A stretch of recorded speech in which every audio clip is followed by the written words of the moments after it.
మీ ఎలాంటి వ్యాపార ప్రకటనలకైనా వెంటనే మా ఛానల్ సంప్రదించండి. ప్రస్తుతం మనతో పాటు ప్రముఖ ఆధ్యాత్మికవేత్త, జ్యోతిషరత్న, జ్యోతిష సామ్రాట్ చింతా రుక్మాన్ గదరావు గారు మనతో ఉన్నారు.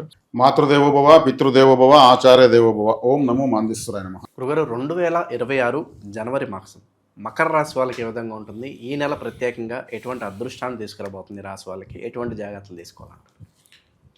ఈ 2026 సంవత్సరం జనవరి మాసం మకర రాశి వాళ్ళకు మాస ఫలితాలు ఎలా ఉన్నాయి అనేది మనం చర్చించుకునే ముందు, ప్రతి మాసంలాగానే ఈ మాసం కూడా ఈ రాశులకు గురించి ఒక ప్రత్యేకమైన విషయం మనం చెప్పుకున్న తర్వాత మాస ఫలితాలకు వెళ్దాం.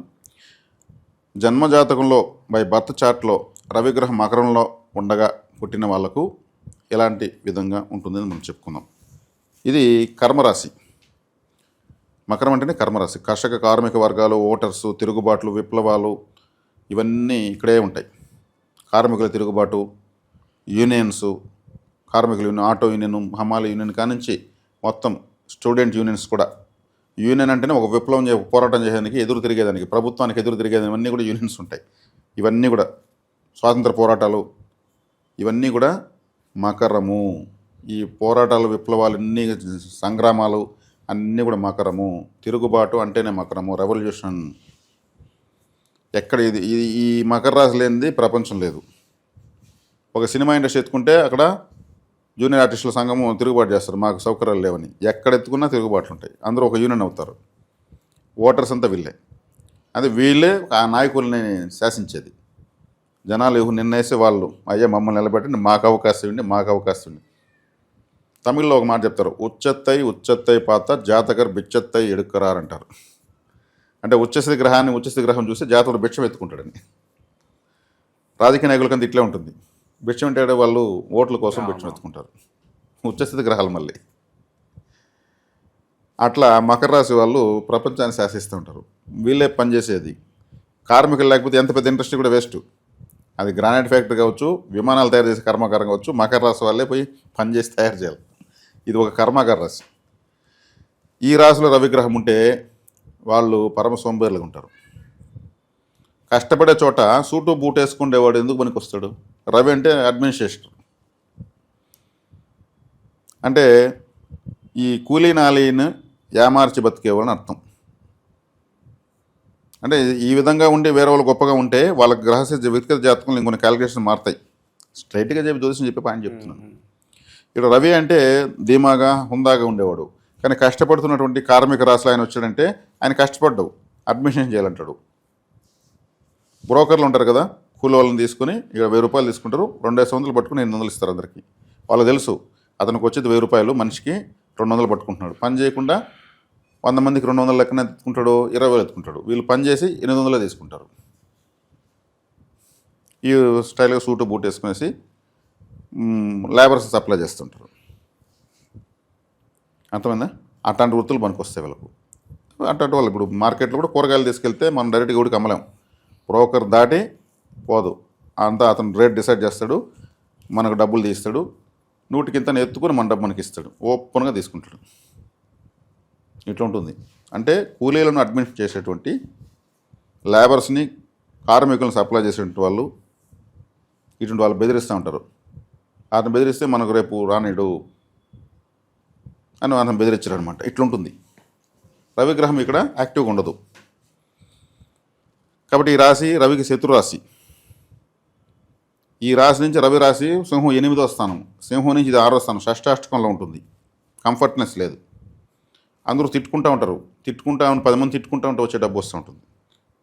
మా వాడున్నాడు, మా బ్రోకరు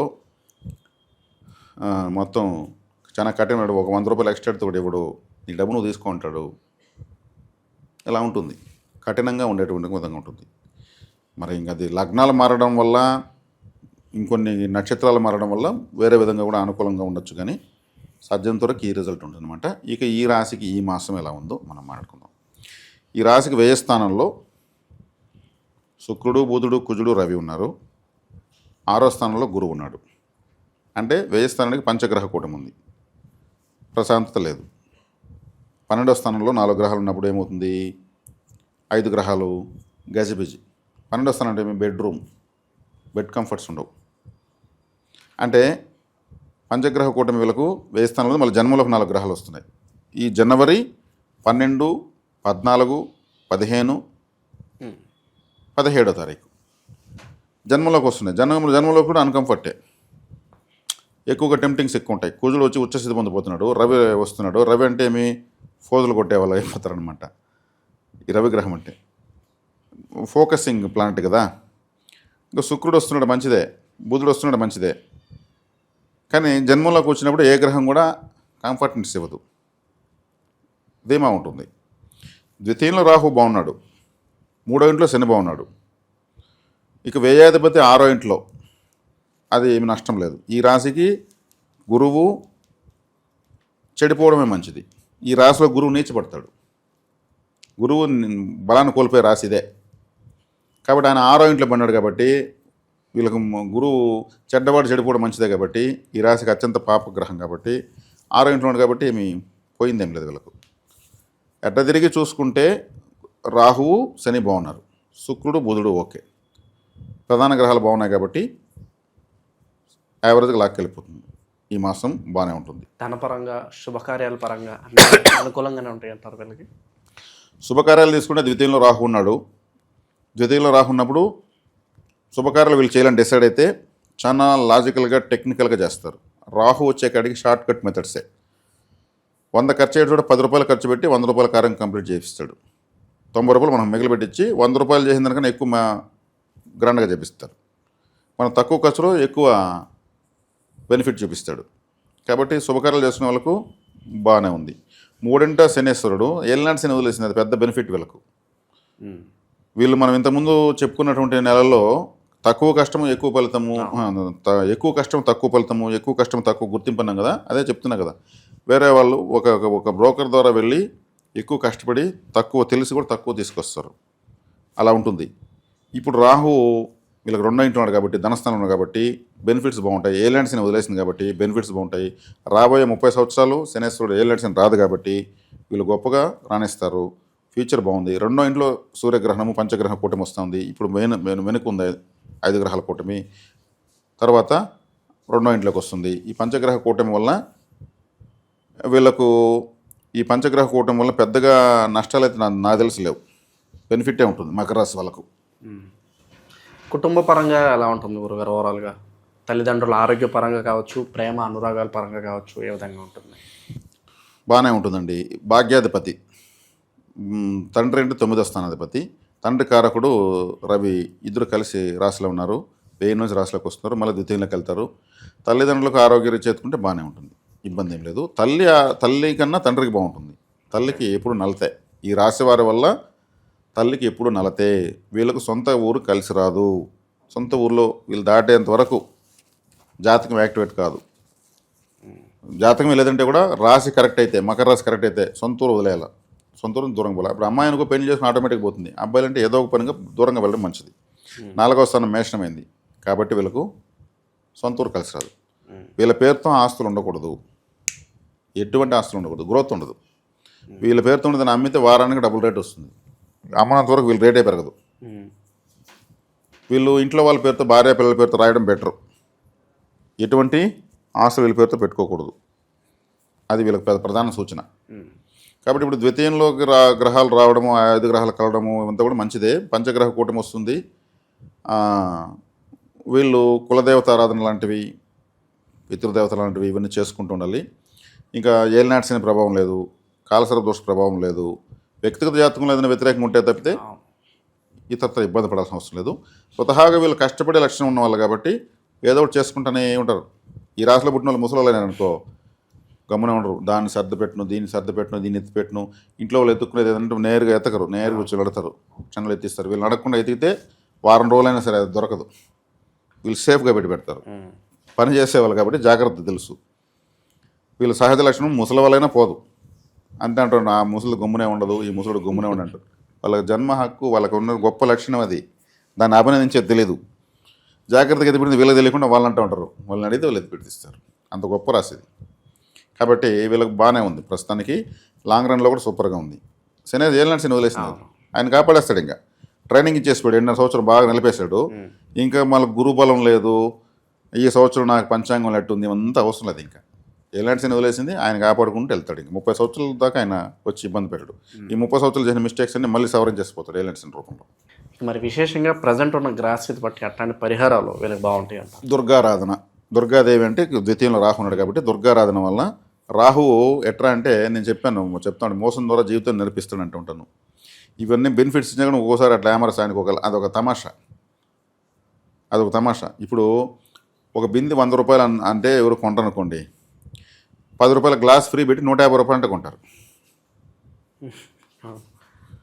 ఒక గ్లాసు బింది కొంటే గ్లాస్ ఫ్రీ, రేటు 150 అంటే 40 రూపాయలు ఇంకా ఎక్స్ట్రా ఇస్తారు. ఈ రెండు కలిపితే ఎంత ఆలోచిస్తే అట్లా ఆలోచించరు. అట్లా చేస్తాడు రాహు. ఈ అట్రాక్షన్గా ఏమరేస్తాడు. కాబట్టి ఈయన దగ్గర బెనిఫిట్ ఇస్తాడు, మోసం చేస్తాడు. కాబట్టి దుర్గారాధన చేయడం వల్ల ఆడ కంట్రోల్ 120 రూపాయలు చెప్తాడు. అప్పుడు కూడా 10 రూపాయలు ఏమరిస్తాడు, 150 చెప్పకుండా. రాహు అంటే ఏమార్చేదనుకున్నటువంటి గ్రహం అని అర్థం అన్నమాట. మాఫియా మొత్తం ఏమార్చడం కదా, ప్రభుత్వాలను నడిపిస్తున్నారు, అట్లా ఏకంగా దేశాలను శాసిస్తున్నారు రాహువే. కాబట్టి ద్వితీయంలో గ్రహణం వస్తుంది. విదేశాల్లో ఉన్న వాళ్ళు జాగ్రత్తగా గ్రహణ నియమాలు పాటించాలి. ఈ సమయంలో ఎవరైనా గర్భవతులు ఉన్నారంటే జాగ్రత్తలు పాటించాలి. మకర రాశి వాళ్ళు ద్వితీయంలోకి వస్తుంది కాబట్టి ఈ శాంతులు పట్టడి స్నానము, విడుపుడు స్నానము, దాన ధర్మాలు ఇవి శక్తి మేర చేసుకోవాలి. ఇవి చేసుకోవడం చాలా ఉత్తమం. తర్వాత వీళ్ళకు నేను కొన్ని రకాల దైవికమైన వస్తువులు, ఇవన్నీ సముద్ర సంపదనండి. మేడ్ బై గాడ్, దక్షిణావతి శంఖము, మహామేరు శంకు, అదేవిధంగా ఇక్కడ మహారాజా గోమతి చక్రము, ఎంత పెద్దది ఉండండి గోమతి చక్రం.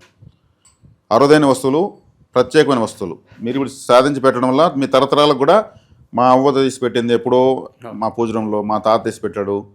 ఇది హనుమాన్ శంకు, ఈ దక్షిణావతి శంఖంలో చిన్నది. చాలా అరుదైన వస్తువులు. కొంతకాలం సముద్రాలు ఇవి కూడా ఖాళీ అయిపోతాయి. ఎందుకంటే మనిషి దొరికితే వేటాడడమే. ఇటువంటి సంపద, సముద్ర సంపద, లక్ష్మీకరమైన సంపద మన వద్ద ఉంది. ఇవన్నీ కూడా మా కింద ఫోన్ నెంబర్కి కాల్ చేసి మా వాళ్ళని అడిగితే చెప్తారు. తక్కువ రేట్లకి ఇస్తున్నాము. మానవ సేవ, మాధవ సేవ, దైవిక వస్తువులు ఎక్కువ కుటుంబాలకు మేము అందించిన వాళ్ళని నా భాగ్యం కోసం చేస్తున్నాము. వేలకు వేలు పెట్టేస్తున్నారు రేట్లు, కడుపు కాలుతుంది. అవి నాకు తీసేస్తున్నారు. మేము ఇక్కడ ఎవరిని సెలబ్రిటీస్ని పెట్టి ప్రచారం చేయడం లేదు. సహజంగా హోమ్లీగా, ఫ్యామిలీగా, ఫ్రెండ్లీగా, సోషల్గా, నేచురల్గా ఇస్తున్నాము. తీసుకోండి, పవిత్రమైన వస్తువులు మీ పూజలో పెట్టుకోండి.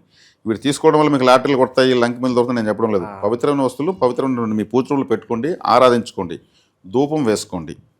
ఇంకా కూడా ఎన్నో ఉన్నాయి, నేను కొన్ని చెప్తున్నాను అంతే. ఇవి చేసుకోవచ్చు. ఇవి సూచనలు, సలహాలు, జాగ్రత్తలు. ఓకే. మకర రాశి వాళ్ళకి ఓవరాల్గా జనవరి మాసం ఎలా ఉంటుంది, ఎటువంటి జాగ్రత్తలు తీసుకోవాలి, మీ స్టైల్లో అద్భుతంగా వివరించారు. ధన్యవాదాలు. ధన్యవాదాలు.